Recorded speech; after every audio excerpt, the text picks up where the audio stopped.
বন্ধুরা, মানুষের জীবন সব সময় খুশিতে ভরে থাকবে এটা আবশ্যক নয়। সুখ এবং দুঃখ একই কয়েনের দুটো আলাদা আলাদা দিক। যদি মানুষের জীবনে দুঃখ ও খারাপ সময় না আসে, তাহলে সে ভালো সময়ের গুরুত্বকে কখনোই বুঝবে না। অনেক ব্যক্তি এমনও আছে, যখন তার জীবনে কোনো সমস্যা আসে তখন তিনি বারবার এটাই বলেন যে ভালো সময় কখন আসবে। কিন্তু ভালো সময় ভাগ্যের ওপর নির্ভর করে। এর সাথে সাথে আমাদের কর্মও ভালো সময়কে আমাদের কাছে পৌঁছাতে সাহায্য করে। মানুষের জীবনে ঘটে যাওয়া ঘটনার মাধ্যমে ঈশ্বর তাকে নানা ধরনের সংকেত দিয়ে বোঝানোর চেষ্টা করে। যখন মানুষের ভালো সময় আসার হয়, তখন ঈশ্বর তাকে বিভিন্নভাবে সংকেত দিয়ে তাকে বলার চেষ্টা করে, তোমার ভালো সময় খুব তাড়াতাড়ি আসতে চলেছে, একটু ধৈর্য রাখো। এই অবস্থায় সচেতনতার অভাবে ওই ব্যক্তি সংকেতের ভুল অর্থ বের করে ফেলে, কিংবা সে সেটাকে আহ্বান জানায় না। এইভাবে যখন পরিস্থিতি তার পিছু ছাড়ে না, তখন সে নিরাশ হয়ে পড়ে। আজ আমি আপনাদেরকে এই ভিডিওতে জানাতে চলেছি যে ভালো সময় আসার সংকেতগুলো কী কী এবং কিভাবে এই সংকেতগুলোকে স্বাগত জানানো যেতে পারে। চলুন ভিডিও শুরু করা যাক। অনেক সময় আগেকার কথা, একটি গ্রামে একটি গরিব ব্যক্তি থাকত। ওই ব্যক্তি তার জীবনের দুঃখকে নিয়ে অনেক বেশি চিন্তিত ছিল। যখনই সে কোনো কাজ করতে যেত, তখন তার সেই কাজ হতে হতে বিগড়ে যেত। অবশেষে তার হাতে অসফলতাই আসত।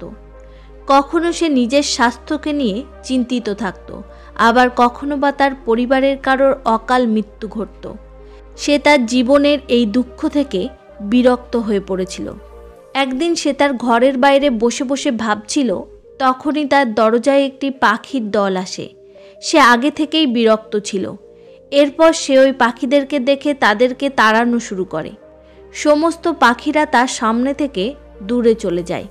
ওই ব্যক্তির এটা একটা অভ্যাস ছিল যে যখনই তার ঘরের আশেপাশে কোনো পশু পাখি দেখত, তখনই সে তাদেরকে মারত বা সেখান থেকে তাদেরকে তাড়িয়ে দিত। সাধু সন্ন্যাসীদেরকেও দেখে সে কখনোই তাদেরকে প্রণাম করত না। তার বদলে সে তাদের থেকে মুখ ঘুরিয়ে সেখান থেকে চলে যেত। অবশেষে ক্রমাগত সব সমস্যা সহ্য করতে করতে যখন সে ভেঙে পড়ে, তখন সে একদিন সিদ্ধান্ত নেয় যে এখন সে তার এই জীবনকে শেষ করে দেবে। সে তার ঘর ছেড়ে গ্রাম থেকে বাইরে চলে যায়। এরপর সামনে একটি নদী দেখে আর ওই নদীতে সে ঝাঁপ দেয়।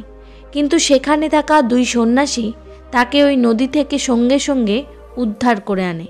আসলে যখন সে নদীতে ঝাঁপ দিতে যায়, তখন সেখানে একটি সন্ন্যাসী আর তার দুই শিষ্য বসেছিল। ওই ব্যক্তিকে নদীতে লাফ দিতে দেখে সন্ন্যাসী নিজের দুই শিষ্যকে আদেশ দেন যে ওই ব্যক্তিকে নদীর জল থেকে বাইরে বের করে আনার। ওই ব্যক্তিকে নদীর জল থেকে বাইরে বের করা হয়। জল থেকে বাইরে এসে ওই ব্যক্তি সন্ন্যাসীদের ওপর খুব ক্রোধিত হয়ে চেঁচিয়ে ওঠে, আপনারা আমার জীবন কেন বাঁচালেন? আমাকে মরতেই হবে। সন্ন্যাসী তাকে বুঝিয়ে বলে, এই জীবন খুবই মূল্যবান, এটাকে এভাবে কেন ব্যর্থ করছো? যখন তোমার সময় পূর্ণ হয়ে যাবে, তখন তোমাকে এই পৃথিবী ছেড়ে যেতেই হবে। ওই ব্যক্তি বলে, আমি আমার জীবন থেকে বিরক্ত হয়ে পড়েছি। আমি বুঝতে পারছি না যে আমার ভালো সময় কখন শুরু হবে। আমার জীবনে সব কিছু খারাপই হয়। আমি হাজার চেষ্টা করেও সফলতা পাই না। সন্ন্যাসী বলেন, আমি তোমার সাহায্য করব। তুমি সবার প্রথমে তোমার মন থেকে আত্মহত্যা করার বিচার বের করে ফেলো, কারণ এটা সবথেকে বড় পাপ। যে ব্যক্তি আত্মহত্যা করে সে কখনোই মুক্তি পায় না। তোমার কি মনে হয়, তুমি আত্মহত্যা করে নিলেই তোমার সমস্ত সমস্যার সমাধান হয়ে যাবে? কখনোই নয়। এর বদলে আত্মহত্যা করার পর তুমি একজন কাপুরুষ হিসাবে বিবেচিত হবে। তখন ওই ব্যক্তি বলে, হে সন্ন্যাসী, আপনি অনেক জ্ঞানী ব্যক্তি, দয়া করে আমাকে একটি রাস্তা দেখান। আমাকে এটা বলুন যে আমার ভালো সময় কখন আসবে আর এর সংকেতগুলো কি কি। সন্ন্যাসী বলেন, আমি তোমার সাহায্য অবশ্যই করব, কিন্তু তার আগে তোমাকে আমার কিছু কাজ করতে হবে। আমি তোমাকে যেমন যেমন বলবো তেমনি তোমাকে আমার কথা মানতে হবে। এটা শুনে ওই ব্যক্তি বলে, আপনি যেটাই বলবেন আমি সমস্ত কিছু মানতে রাজি। আপনি শুধু এটা বলুন আমার জীবনে ভালো সময় কখন আসবে আর এর সংকেতগুলো কি কি। সন্ন্যাসী বলেন, প্রথমে আমার কথা শোনো। ব্যক্তিটি বলে, ঠিক আছে বলুন। সন্ন্যাসী বলেন, যদি তুমি চাও তোমার জীবনে ভালো সময় আসুক তাহলে প্রতিদিন পাখিদের দানা খাওয়াবে। ওই ব্যক্তি বলে, এটা আবার কোন ধরনের কাজ? আমার তো পাখি একদমই পছন্দ নয়। যদি তারা আমার দুয়ারে আসে তাহলে আমি তাদেরকে সেখান থেকে তাড়িয়ে দিই। তখন সন্ন্যাসী বলেন যে, তুমি নিজেই নিজের জীবনে ভালো সময় আসার সংকেতগুলোকে এভাবে স্বাগত জানাও। ওই ব্যক্তি একটু অবাক হয়ে যায়। সে বলে, এই পাখি আর ভালো সময়ের মধ্যে কি সম্পর্ক আছে? সন্ন্যাসী বলেন, যাও প্রথমে এই কাজটি করে এসো। প্রতিদিন তোমার দুয়ারে যে সমস্ত পাখিরা আসবে তাদের সবাইকে দানা খাওয়াবে, আর 1 সপ্তাহ পর আমার সাথে এখানেই দেখা করবে। ওই ব্যক্তির কাছে আর কোনো বিকল্প ছিল না, তাই সে ওই সন্ন্যাসীর কথা মেনে নিয়ে বাড়ি ফিরে যায়। এরপর যখনই তার দরজার সামনে কোনো পাখি আসে তখনই সে তাদেরকে দানা খাওয়াতে শুরু করে। এভাবে প্রায় 1 সপ্তাহ পর্যন্ত সে এই কাজ করার পর তার মনে হয় যে সে কোনো ভালো সংবাদ পাচ্ছে। তার মনে হয় এরপর তার জীবনে পরিবর্তন আসতে চলেছে। 1 সপ্তাহ পর যখন সে ওই সন্ন্যাসীর সাথে দেখা করে তখন সে সন্ন্যাসীকে বলে যে পাখিদেরকে দানা খাওয়ানো শুরু করেছে এবং সে এখন কিছু ভালো সংবাদ পেতেও শুরু করেছে। সন্ন্যাসী ওই ব্যক্তিকে বুঝিয়ে বলেন যে অনেক সময় ব্যক্তি তার সমস্যা আর ক্রোধের কারণে নিজের জীবনে আসতে থাকা ভালো সংকেতকে নিজের থেকেই দূরে সরিয়ে দেয়। জীবনে এমন কিছু আকস্মিক ব্যাপার থাকে যে যার প্রভাবে এটা জানা যায় যে জীবনে এখন ভালো সময় আসতে চলেছে। এরপর ওই ব্যক্তি বলেন, এখন আপনি আমাকে এটা বলুন যে ভালো সময় আসার সংকেতগুলো কি কি। সন্ন্যাসী বলেন, প্রথম সংকেত হলো কোনো পশু পাখি দুয়ারে আসা।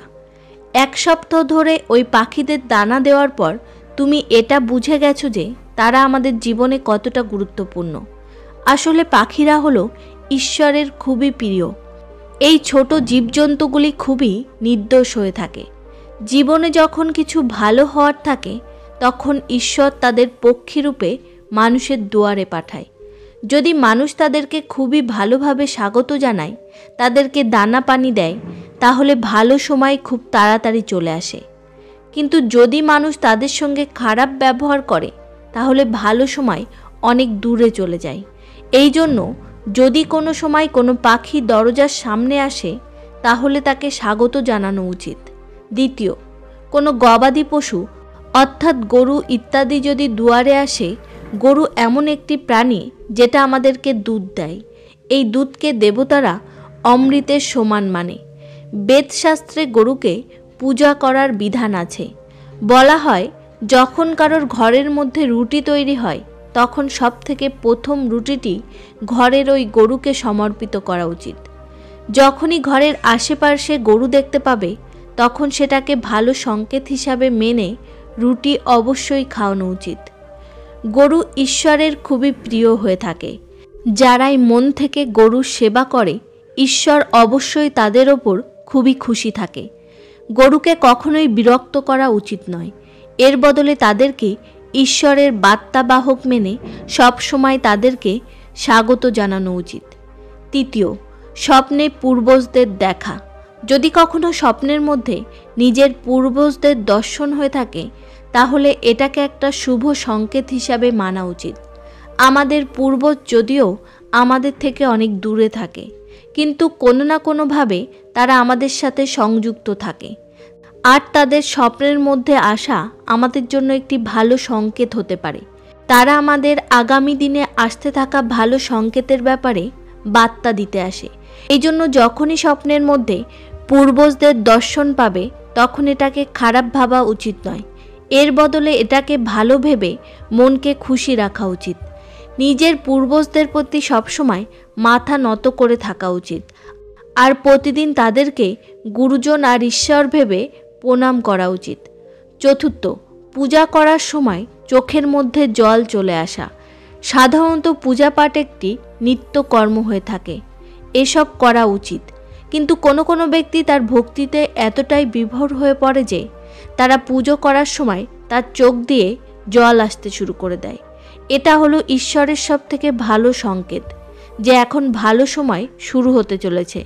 যদি আপনার সাথে এই প্রকারের কোনো কিছু হচ্ছে, তাহলে ঈশ্বরকে ধন্যবাদ দেওয়া উচিত। স্বয়ং ঈশ্বর আপনার সাথে সংযুক্ত হতে চায়, এই জন্যই তিনি আপনার হৃদয়ে এত বেশি ভক্তি ভরে দিয়েছেন। এই জন্য যখন আপনি পূজা পাঠ করতে যাচ্ছেন, যদি আপনার মধ্যে ওই আবেগ অনুভূত হয়, চোখ দিয়ে জল ঝরে পড়ছে, এটাকে একটি ভালো সংকেত বলে মানা উচিত। এর সাথে সাথে ঈশ্বরের প্রতি আরও বেশি মন লাগানো উচিত। পঞ্চম, কঠিন পরিস্থিতি বা সমস্যার সময়ে সাধু সন্ন্যাসীদের দর্শন। যদি কখনো জীবনে কঠিন সময়ে সাধু সন্ন্যাসীদের দর্শন হয়, তাহলে এর পরবর্তী সময়কে একটি ভালো সংকেত মানা উচিত। সাধু সন্ন্যাসীরা খুবই প্রভাবশালী ব্যক্তি হয়ে থাকেন, আর তাদের ঈশ্বরের সাথে অনেক গভীর সম্পর্ক থাকে।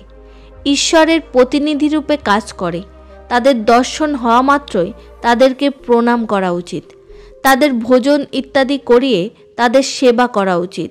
সব সময় তাদের সামনে নতমস্তক থাকা উচিত। যখনই তাদেরকে দেখবে তখনই তাদেরকে প্রণাম অবশ্যই করা উচিত। তাদের প্রতি বিনম্রতা ভালো সময়কে খুব তাড়াতাড়ি নিয়ে আসে। কঠিন সময় সব সময় থাকে না, আর সাধু সন্ন্যাসীদের দর্শন তো কঠিন সময়কে দূর করতে সাহায্য করে। এই জন্য যখনই কোনো সাধু সন্ন্যাসীদের দর্শন হবে, তখন ঈশ্বরকে ধন্যবাদ জানিয়ে তাদেরকে স্বাগত জানানো উচিত। ষষ্ঠ, হঠাৎ করে কোনো একটা রাস্তা খুঁজে পাওয়া।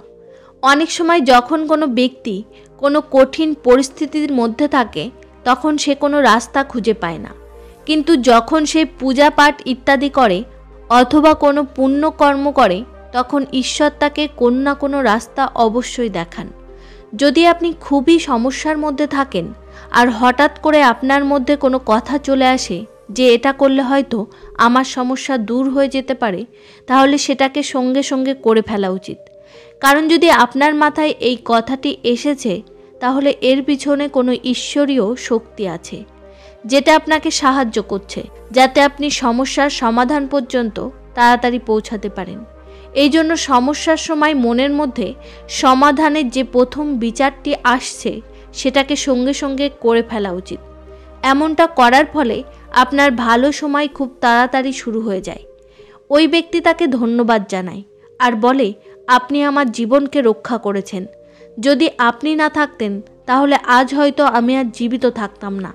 আমি আপনাকে কথা দিচ্ছি, আজকের পর যদি আমার জীবনে কোনো সমস্যা আসে, তাহলে আমি সাহস করে তার মুখোমুখি হব, আর তার সাথে সাথে এই সমস্ত ভালো সংকেতগুলোকে স্বাগত জানাবো। কখনোই কোনো পশু পাখিকে দেখে তার উপর অত্যাচার করব না। এইভাবে ওই সন্ন্যাসী ওই ব্যক্তিকেই তার জীবনের একটি নতুন রাস্তা দেখায়। তো বন্ধুরা, আশা করছি আজকের এই কাহিনী থেকে আপনারা কিছু না কিছু অবশ্যই শিখেছেন। আর যদি ভিডিওটি ভালো লেগে থাকে, চ্যানেলটিকে সাবস্ক্রাইব করে পাশে থাকা বেল আইকনটা টিপে দেবেন। দেখা হচ্ছে পরবর্তী কোনো কাহিনীতে। তত সময় নিজের খেয়াল রাখবেন। ধন্যবাদ।